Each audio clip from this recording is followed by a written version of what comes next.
Vapi railway station પર Vapi railway પોલીસે mobile ચોરને રંગે હાથે ચોરી કરતા ઝડપી પાડ્યો। જ્યારે એક યાત્રી વાપી રેલવે સ્ટેશન પર સૂઈ રહ્યો હતો ત્યારે એક ચોર એના બાજુમાં આવી બેસી અને એના ખિસ્સામાંથી મોબાઈલ ચોરવાનો પ્રયાસ કરે છે અને જેવો એ મોબાઈલ ચોરી ત્યાંથી નીકળે છે ત્યારે વાપી રેલવે પોલીસ ફોર્સના સદસ્ય ત્યાં આવી પહોંચે છે અને એને રંગે હાથે પકડી પાડે છે।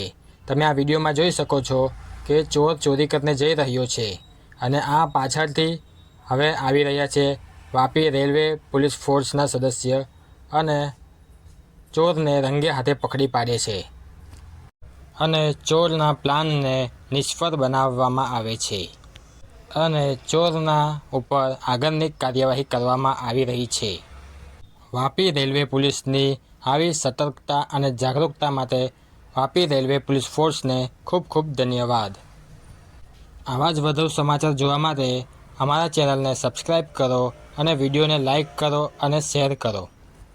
વધુ સમાચાર માટે તમે અમને ઇન્સ્ટાગ્રામ અને ફેસબુક ઉપર પણ ફોલો કરી શકો છો। ધન્યવાદ।